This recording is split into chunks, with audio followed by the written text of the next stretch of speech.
یہ اندیکھا جہان ہے۔ میں مصر میں حضرت امام شافعی رحمۃ اللہ علیہ کے مزار میں بیٹھا تھا، خاموش، بہت بڑا مقبرہ تھا، کچھ زیادہ مجمع نہیں تھا، چند لوگ تھے، خاموش بیٹھا، میں شیخ کو اعمال کے ہدیے پیش کر رہا تھا، تو زندگی کا ایک نظام ایسے سامنے آیا کہ امام شافعی رحمۃ اللہ علیہ، امام شافعی رحمۃ اللہ علیہ، ان کا نام اصل ادریس تھا، امام شافعی رحمۃ اللہ علیہ، کیا انسان!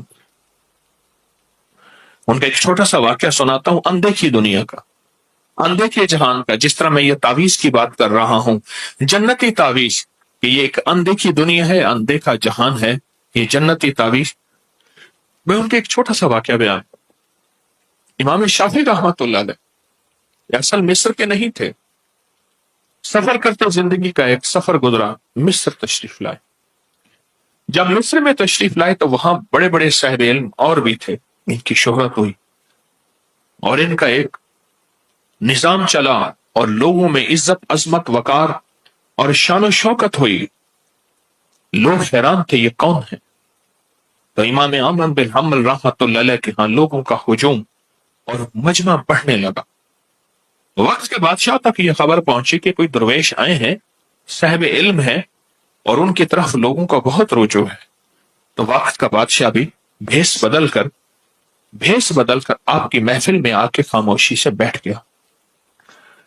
آپ نے کیا کیا؟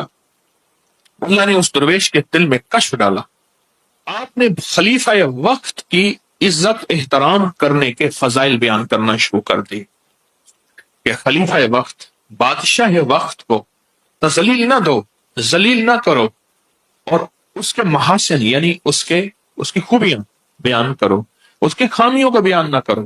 جیسے حدیث میں آتا ہے، مفہوم ہے، بدترین مشغلہ بادشاہوں کو برا بھلا کہنا۔ یہ آپ نے مضمون بیان کرنا شروع کر دیا اور بہت تفصیل سے بیان کرنا شروع کر دیا، اور ساتھ تھوڑی تھوڑی دیر کے بعد یہ کہتے تھے، اگر آج وہ بادشاہ میرے سامنے ہوتا اور بھیس بدل کے بھی آتا تو میں اس کو کہتا، دیکھ، میں یہ فضائل اس لیے بیان نہیں کر رہا کہ تو آیا ہے اور تجھ سے مجھے کوئی غرض ہے، طمع ہے، لالچ ہے، یا تجھ سے کوئی عطا اور عنایت کی توقع ہے، نہیں، بلکہ اس لیے آج اس بادشاہ سے میں کہتا، یہ میرا منصب فرضی ہے، یہ فرض منصبی ہے کہ لوگ تجھے ہمیشہ برا بھلا کہتے ہیں، اور زندگی کا انہوں نے ایک دیکھا ہے، اور یہ دیکھا ہے کہ بادشاہ کے سامنے حق بولو، اور وہ حق کیا ہے؟ پہلے حق کی تحقیق کرو کہ حق ہے بھی صحیح، اور میں بتا رہا ہوں کہ لوگوں، بادشاہ کا احترام کرو، تمہیں میں سے اللہ نے انہیں کو چنا ہے اور انہی کا احترام ہے اور انہی کی عزت ہے۔ یہ مضمون بیان کرتے رہے، آخرکار دعا فرمائی، لوگ جانے لگے، تو آپ سے مصافحہ فرمایا۔ مصافحے کے بعد جب بادشاہ کا وقت آیا تو آپ نے ہاتھ پکڑ کے کہا کہ خلیفۃ المسلمین، آپ ہمارے ساتھ بیٹھ جائیں۔ وہ چپ کر کے بیٹھ گیا۔ تھوڑی دیر کے بعد پوچھا، جب لوگ چلے گئے، آپ نے مجھے کیسے پہچانا؟ فرمایا، جب آپ محفل میں آئے تھے تو آپ کے دائیں بائیں ایک درود پاک کا نور تھا، وہ مجھے نظر آئے۔ دیکھیں، ہر خوشبو کی اپنی خوشبو ہوتی ہے، سندل کی خوشبو ہے، چمبیلی ہے، فواکہ ہے، عود ہے، شمامت العنبر ہے، مشک ہے، خوشبو کہتے ہیں، عام خوشبو ہے، لیکن ہر خوشبو کی تو اپنی خوشبو ہے، ہر عطر کی اپنی خوشبو ہے۔ اسی طرح ہر عمل کی اپنی خوشبو ہے، درود پاک کی اپنی ہے، ذکر کی اپنی ہے، کلمے کی، اخلاص کی، قل ہو اللہ کی۔ آج ہماری سورت قل ہو اللہ کی ہے، جو 10 صورتیں 10 راز، آپ آج قل ہو اللہ کو بیان کر رہے ہیں۔ ہر عمل کی اپنی خوشبو ہے۔ فرمایا، آپ کے ارد گرد میں نے خوشبو سنا تھا کہ جو اس وقت کا بادشاہ ہے وہ بہت درود پاک پڑھتا ہے، سنا تھا، اور اس درود پاک کا نور اس کے اندر رگ رگ میں موجود ہے۔ کہا، جب آپ آئے تو فوراً میں نے محسوس کیا کہ اتنا زیادہ نور تو اس بادشاہ کا ہی ہو سکتا ہے، وہ بھیس بدل کے میری محفل میں آیا ہے، تو میں نے چاہا کہ اس مضمون کو آج آپ کے سامنے بیان کروں۔ اس نے کہا، کوئی عطا عنایت؟ فرمایا، ایک عطا عنایت چاہیے۔ کہا، ضرور پورا کروں گا۔ کہا کہ مجھے آخری وقت میں کلمہ دے دو۔ کہا، وہ میرے بس میں نہیں ہے۔ وہ تو میں آپ سے لینے آیا ہوں۔ تو کہا پھر منگتا دوسروں کو کیا دے سکتا ہے؟ وہ تو خود منگتا ہے، مجھے کیا دے گا؟ مجھے تو آخری وقت میں کلمہ چاہیے، اگر یہ عطا عنایت کرنی ہے تو مجھے دے دے۔ یہ کائنات سربستہ رازوں میں ہے، اس کے راز فقیروں اور درویشوں کے ساتھ یہ راز موجود ہیں۔ بعض اوقات ایسا ہوتا ہے کہ ہم اندازہ نہیں کر پاتے، کون فی دنیا غریباً، دنیا میں ایسے چل تجھے کوئی پہچان ہی نہ سکے، کوئی دکاندار کہے کوئی ایماندار کہے، اور اسی طرح زندگی کا سفر طے کر کے چلا جائے۔ یہ جو نقش آپ کے سامنے میں نے اس روحانی محفل میں اتوار کو تھی یہ جو نقش میں نے جنتی نقش، پہلے بھی ہم نے اس کو ابگری میگزین میں چھاپا ہے، 2013 میں چھاپا ہے، پھر چھپا ہے، اس کو تفصیل سے میں چاہتا ہوں آپ کے سامنے بیان کروں۔ بہت طاقتور چیز ہے، بہت کمال چیز ہے۔ ابھی 2-4 دن پہلے میں ایک جگہ اندرون شہر میں افسوس کرنے گیا ایک فوتیدگی پہ۔ جب وقت ملتا ہے ضرور جاتا ہوں، شادیوں خوشیوں پہ نہ جاؤں، لیکن جہاں جاتا ہوں نہ جا سکوں، مجبوری ہوتی ہے۔ تو وہاں چھوٹے سے گھر میں بیٹھا تھا تو ایک صاحب بیٹھے تھے، انہوں نے کہا کہ ان کے پاس ایک دم ہے اور وہ بیماریوں پہ، تکلیفوں پہ یا دم کرتے ہیں تو لوگ ٹھیک ہو جاتے ہیں، درد ہو، کوئی بیماری ہو، کوئی تکلیف ہو تو لوگ ٹھیک ہو جاتے ہیں، اور یہ آج تک کسی کو دیتے نہیں۔ کہنے لگے تقریباً 20 سال ہو گئے ہیں مجھے کسی نے یہ بخشا تھا، یہ عطا کیا تھا، اور میں لوگوں کو دم کرتا ہوں اور لوگ ٹھیک ہو جاتے ہیں، اور کہا کسی کو دیتے نہیں ہیں۔ اور یہ عام ریت روایت ہے، یہ عام نظام ہے کہ کسی کو نہ دیا جائے، عام ریت روایت ہے، مجھے حکم نہیں کسی اور کو دینا۔ اگر جس نے آپ کو دیا ہے اگر وہ کہتا ہے کہ آگے کسی کو نہ دینا تو یہ تو خیر امت کی آخری طبقے تک تو نہیں چلے گی، آخری انسان تک تو یہ خیر نہیں چلے گی، پھر یہ خیر تو یہیں کہ یہیں دفن ہو جائے گی۔ میرے حضور، میرے کملی والے، اگر خیر کو آگے چلایا ہے تو امت اور انسانیت کو یہ خیر پہنچائی ہے، اور میرے حضور نے اس خیر کو آگے چلایا ہے تو امت اور انسانیت کو یہ خیریں دی ہیں۔ آج وہ راز ہمارے سامنے راز نہیں رہی، پھر اسی طرح آل رسول نے، اصحاب رسول نے، محدثین، فقہا، اولیاء، صالحین نے اس راز اور خیر کو آگے سے آگے بڑھا ہے کہ اللہ کی مخلوق کو، اللہ کے بندوں کو یہ رحمتیں، یہ برکتیں، یہ وعدے، یہ عطائیں، یہ بخشش یہ ملتی رہے، اور انشاءاللہ یہ سلسلہ قیامت تک رہے گا۔ دیکھیں، وحی کا دروازہ بند ختم نبوت کے صدقے، پر وحی کی برکات قیامت تک چلے گی۔ پھر لفظ سنیں، وحی کا دروازہ بند ختم نبوت کے صدقے، پر وحی کی برکات قیامت تک چلے گی، اور قیامت تک وحی کی برکات زندہ اور تابندہ رہیں گی۔ ان وحی کی برکات میں ایک یہ تعویذ بھی ہے، ایک یہ نقش بھی ہے، ان وحی کی برکات میں۔ جیسے وحی کی برکات میں سورۃ اخلاص ہے، میں نے آپ کو سورۃ اخلاص کے کئی عمل بتائیں، بہت دنیا کرتی ہے۔ 2 تسبیح پڑھ کے حضرت عمر رضی اللہ تعالی عنہ کو، 2 تسبیح پڑھ کے حضرت عمر رضی اللہ تعالی عنہ کو دی جائے، جتنا بھی کوئی پریشان ہے اولاد کی طرف سے، میں نے اس کو بہت تجربے کیے اور بڑے عرصے سے بتا رہا ہوں کہ جس کی اولاد اس کے حق میں نہیں ہے اور اس کے بس میں نہیں ہے، اور اولاد کے معاملے میں وہ تھک چکا ہے،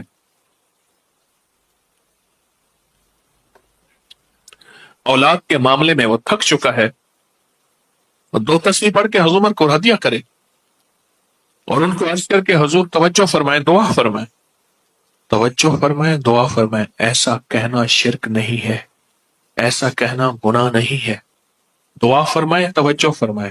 اور اگر یہ ٹھیک نہیں ہوتا پھر اپنے درہ فاروقی، جو درہ آپ کے ہاتھ میں ہوتا تھا، اس سے ٹھیک کریں۔ میرے پاس کئی واقعات آئے کہ بچہ رات کو، جوان رات کو چیخنے لگا، ہائے ہائے کوئی چیز مجھے مار رہی، کیا ہوا؟ کہا کہ کوئی چیز ہے ایسے لگتی ہے، اور کہتے ہیں کہ تو ہماری بات نہیں مانتا۔ واقعات ہیں۔ اور ہوئے ہیں اور ہوں گے اور ہوتے ہیں. کیوں؟ یہ جو ارواح ہوتی ہیں، یہ بھی اب لاہوتی نظام بتا رہا ہوں، یہ بھی مالکوتی نظام بتا رہا ہوں. یہ جو ارواح ہوتی ہیں، ان کو جب اعمال کا ہدیہ دیا جائے ارواح کو، خوش ہوتی ہے. فرمایا جتنی نیک روحیں ہیں وہ کندیلوں کی طرح، فانوس کی طرح، کندیلوں کی طرح، فانوس کی طرح اللہ کے عرش کے ساتھ لٹکی رہتی، عرش کے ساتھ لٹکی رہتی ہے.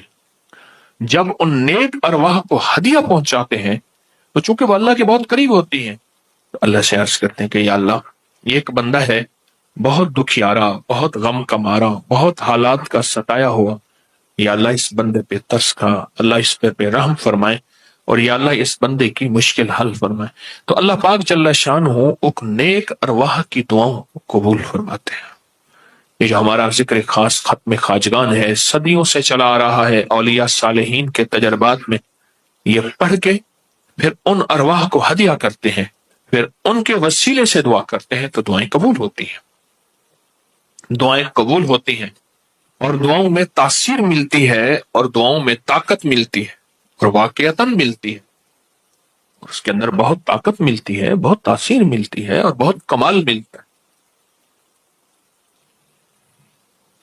اولاد کے لیے، بے اولادی کے لیے میں اکثر بتاتا ہوں کہ 2 تسبیح پڑھ کے، 2 انبیاء ایسے ہیں، ابراہیم اور حضرت زکریا، جن کی بڑھاپے میں اولاد ہوئی، جن کو بظاہر کہتے ہیں کہ ممکن ہی نہیں ہے، ممکن ہی نہیں ہے کہ یہ اولاد ہو سکے. 2 تسبیح سورۃ اخلاص کی پڑھ کے ان کو ہدیہ کریں. 2 تسبیح سورۃ اخلاص کی پڑھ کے ان کو ہدیہ کریں، ان کو ہدیہ کریں. 2 تسبیح سورۃ اخلاص کی پڑھ کے ان کو ہدیہ. اور بات ایسا ہوا ہے جن کی اولاد نہیں ہوتی اور جن کی اولاد میں مسائل ہیں، میں نے دیکھا ہے کہ اللہ پاک کے نیک بندوں کی دعائیں، ان کی توجہات، اس کی تاثیر ملتی ہے. سورۃ اخلاص کی برکات کا حصہ ہے. ہم 10 صورتیں بیان کر رہے ہیں، 10 صورتیں، 10 راز. آج سورۃ اخلاص ہے، یہ اس کی تاثیر بیان کر رہا ہوں. میں ایک درویش کے پاس گیا، انہوں نے مجھے اپنی تسبیح دی. وہ کیا کرتے ہیں، تسبیحاں بہت ساری اپنے پاس رکھتے ہیں، تسبیح پڑھتے رہتے ہیں، پھر وہ بندے کو دے دیتے ہیں، اگلی اٹھا لیتے ہیں، پڑھتے ہیں اور فرماتے ہیں یہ میری پڑھی ہوئی ہے. سچ ہے، واقعی پڑھی ہوئی. فرمان لے گا یہ میری پڑھی ہوئی ہے تسبیح، لیکن ایک وعدہ کریں، اس پہ 2 تسبیح سورۃ اخلاص قل هو اللہ ضرور پڑھا کریں. اور کہا کہ یہ شاندار اور جاندار عمل ہے، آپ کو ہر زندگی کی مشکل میں، زندگی میں، روحانیت میں، اور کوئی مشکل ہو، پریشانی ہو، اس کے لیے 2 تسبیح سورۃ اخلاص پڑھیں.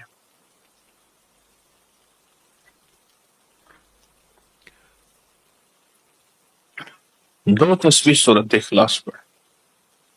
کبھی نہ کبھی اگر چاہتے ہیں کہ کوئی ایسا عمل ہو جو رونگٹے کھڑے کر دینے والا عمل ہو، رونگٹے کھڑے کر دینے والا عمل ہو، رونگٹے کھڑے کر دینے والا عمل ہو، اگر آپ چاہتے ہیں کوئی ایسا عمل ہو، ایک بار سورۃ اخلاص قل هو اللہ پڑھیں. صرف ایک بار، صرف ایک بار سورۃ اخلاص پڑھیں، صرف ایک بار. اور جب پہنچے نا اللہ الصمد قل هو اللہ احد اللہ الصمد.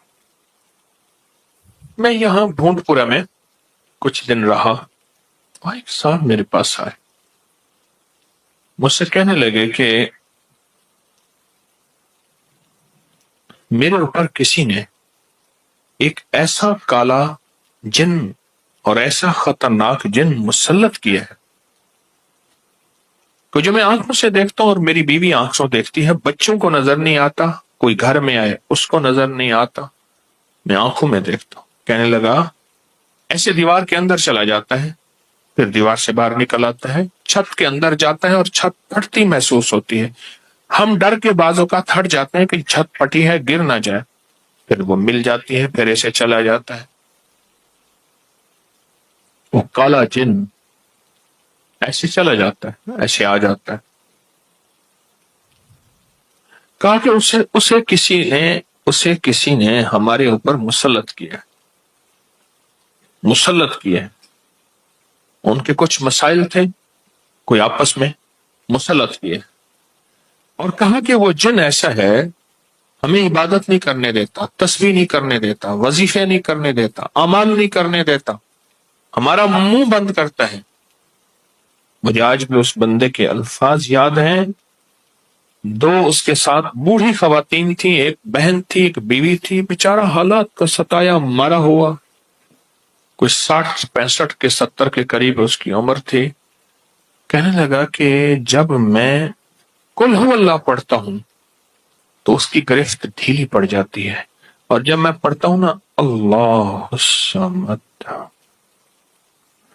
تو کہا کہ اللہ الصمد پڑھتے ہی وہ ایک دم دور ہو جاتا ہے، ایسے جیسے کسی چیز کو کوئی دھکا دے اور وہ چیز دھکے سے ایک دم دور ہو جائے. اللہ الصمد، ایک دم وہ دھکے سے ایک دم کوئی دور ہو جائے. کہا کہ ایسے ہی ہوتا ہے اللہ الصمد. اور کہا کہ بس یہی وظیفہ جو ہے، کہا کہ مجھے مفید ہوا ہے، موافق ہوا ہے یہی وظیفہ. اور کہا کہ بس اب میں صرف یہی وظیفہ پڑھتا ہوں، یہی وظیفہ پڑھتا ہوں. مجھ سے کہنے لگا آپ مجھے کوئی وظیفہ بھی دیں گے نہیں پڑھنے دیں گے، یہی اگر اجازت دے دیں. تو میں نے کہا اس سے بڑھ کے اسم اعظم کون سا ہے، اس سے بڑھ کے پرتاثیر چیز کون سی ہے؟ میں آپ کو یہی وظیفہ دے دیتا ہوں، آپ اسی وظیفے کو پڑھیں. پھر میں نے اس کا ترکیب بتائی، آپ کو ہی بتاتا ہوں. شاید میں زندگی میں پہلی دفعہ بتا رہا ہوں، یا پہلے بتائی ہوگی، جہاں تک میری یادداشت ہے پہلی دفعہ بتا رہا ہوں. یہ نہیں کہ چھپاتا ہوں، دعویٰ تو پھر بھی نہیں کر سکتا، بھول جاتا ہوں پھر یاد آتی ہے بازو کا. اب وہ چیز آپ کو عرض کر رہا ہوں. میں نے اسے کہا صرف ایک دفعہ سورۃ اخلاص پڑھ، اول آخر 3 دفعہ درود شریف. رونگٹے کھڑے کر دینے والا عمل، اس کا نام جو میں نے سال سے رکھا ہے، رونگٹے کھڑے کر دینے والا عمل. حدیث میں آتا ہے، مفہوم ہے کہ جب بندے کی اضطراری کیفیت ہوتی ہے، بے چین، بے قرار، پریشان ہوتا ہے، مضطر، اس وقت عرش الہی ایک دم میں حرکت میں آتا ہے، رحمت متوجہ ہوتی ہے اور اللہ کا عرش ہل جاتا ہے. رونگٹے کھڑے کر دینے والا ایسا عمل جس میں انسان جو ہے بس ایک پل میں ایسے بے چین، بے قرار ہو. اس کی ترکیب یہ ہے کہ والا پھر درود پاک 3 بار، ایک دفعہ سورۃ اخلاص پڑھیں، اور پڑھ کے جب اللہ الصمد پہ پہنچے نا تو اس کو ہلکا ہلکا دل میں دہرائیں، اللہ الصمد، اللہ الصمد، دہرائیں، توجہ سے دہراتے جائیں، دہراتے جائیں، دہراتے جائیں. پہلے الفاظ آتے ہیں، غور سے سنیے گا، پہلے الفاظ آتے ہیں، پھر کیفیات آتی. پہلے الفاظ آتے ہیں، پھر کیفیات آتی. پہلے الفاظ آتے ہیں، انسان پہلے الفاظ سے. بچے کو آپ ایسے لوگوں کے ساتھ پلنے کے لیے جو بول نہیں سکتے. بچہ کبھی نہیں بولے گا، ہوں کرے گا، کرے گا، بول نہیں سکے گا، کیونکہ بچہ الفاظ چنتا ہے، پھر وہ الفاظ بولتا ہے. پہلے الفاظ ہوتے ہیں.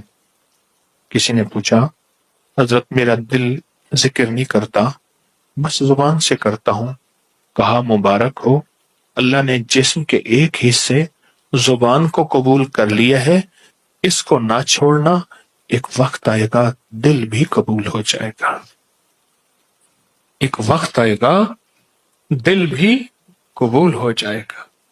اس زبان والے ذکر کو نہ چھوڑنا، وقت آئے گا دل بھی قبول ہو جائے گا. اس کو نہ چھوڑنا، اس کو نہ چھوڑنا. حقیقت کہہ رہا ہوں.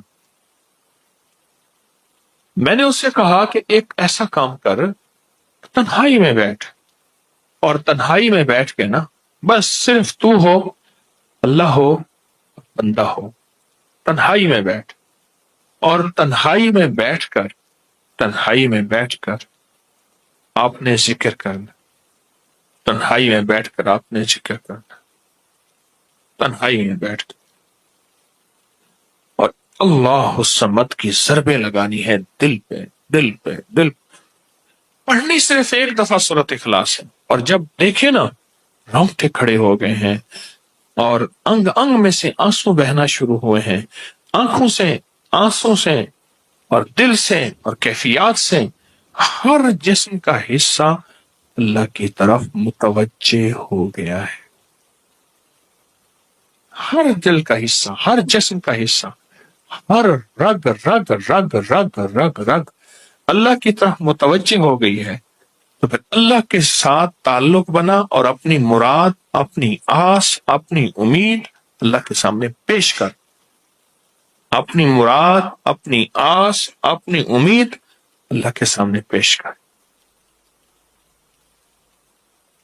اور اللہ الصمد کو دوہرا دوہرا دوہرا دوہرا دوہرا. یہ جو جنگلوں میں کہتے ہیں چلا کیا فلاں بابا جی نے، پہاڑوں کی غاروں میں چلا کیا فلاں بابا جی نے، کنوؤں کے اندر چلا کیا، ابھی بھی ایسے کنویں موجود ہیں جس کے نیچے اتر کے پانی بھرتے تھے. اس کو ہمارے بر صغیر کی زبان میں باولی کہتے ہیں. اس میں نیچے جا کے پانی بھرتے تھے. میں نے بخارا کے اندر دیکھا، اور کئی جگہ دیکھا، ٹھٹھا میں بھی ابھی وہ ہیں، ٹھٹھا میں لیکن خشک ہو چکے ہیں، نیچے جا کے پانی بھرنا. ان کنووں کی گہرائیوں میں جا کے، تنہائیوں میں بیٹھ کے، خشک کنووں میں اللہ الصمد اور ذکر. اس کی وجہ اندر تنہائیوں میں. یا پھر کیا کیا؟ کہا کہ روئی کو تھوڑا سا گیلا کر، اور پیسی ہوئی کالی مرچیں اس میں ملا، اور کانوں میں ڈال کہ کوئی آواز کانوں تک نہ پہنچے. میری اماں رحمت اللہ علیہ کے پاس طوطا تھا، تو اس طوطے کو کلمہ پڑھاتی تھی. رات کو پڑھا پڑھا کے نا اس کے کانوں پہ موم لگا دیتی تھی. میں نے خود دیکھا، کانوں پہ موم لگا دیتی تھی کہ ساری رات اس کے کانوں میں، ساری رات اس کے کانوں میں اور کوئی آواز نہ جائے. جاگ رہے، اور کوئی آواز نہ جائے. اچھا، ایسا کرتے رہے کرتے رہے. میں نے خود دیکھا کچھ عرصے کے بعد اس نے کلمہ پڑھنا شروع کر دیا. ایسے ہی ہم اگر مشق کریں، جانور کی مشق ہو جائے تو اس کو کلمہ زبان پہ آ جاتا ہے. اگر ہم کبھی بھی کسی جنگل ویرانے میں، کبھی گھر کی تنہائیوں میں، کبھی کہیں بھی ایک دفعہ سورۃ قل ھو اللہ پڑھیں، اور ایک دفعہ سورۃ اخلاص پڑھیں، اور ایک دفعہ سورۃ اخلاص پڑھیں، لیکن اللہ الصمد کو بہت زیادہ دوہرا. اصل میں اللہ میں نقطہ نہیں، صمد میں نقطہ نہیں. یہ حروف صوامت ہیں، یہ بے نقطہ حروف ہیں، اور ان بے نقطہ حروف میں بہت طاقت بھی ہے، بہت تاثیر بھی ہے، بہت کمال بھی ہے. اللہم اغفر لی ولوالدی وللمؤمنین والمؤمنات والمسلمین والمسلمات. اب اس وظیفے کو اٹھائیں، اس میں ذرا چنیں کہ بے نقطہ حروف کتنے ہیں. آپ کو ایک حیرت ہوگی، اور آپ کو حیرت ہوگی کہ اچھا یہ کیا ہے. جو طبیب کامل ہو جاتا ہے نا، یاد رکھیے گا، جو حکیم پختہ کار ہو جاتا ہے، جو ڈاکٹر پختہ ہو جاتا ہے، وہ کسی کا نسخہ دیکھتے ہی نا ایک پل میں دوائیں دیکھتا ہے، اور دوائیں پڑھتا ہے، کہتا بس اس میں تھوڑی سی تبدیلی کر دیں باقی ٹھیک ہے، یا کہتے ہیں نہیں تبدیل نہ کریں یہی ٹھیک ہے. اسے پتا ہے یہ اس جسم کے مطابق، اس بیماری کے مطابق یہ عین صحت ہے، عین تندرستی ہے. اسی طرح جو وظائف کی دنیا کا بندہ ہوتا ہے، اور اس کو وظائف کی دنیا میں پختگی مل جائے، تو وہ بھی ایک پل میں وظیفے کے اندر کی طاقت دیکھتا ہے کہ اس میں حروف عطشی کتنے ہیں، خاکی کتنے ہیں، آبی کتنے ہیں، بادی کتنے ہیں، سوامت کتنے ہیں۔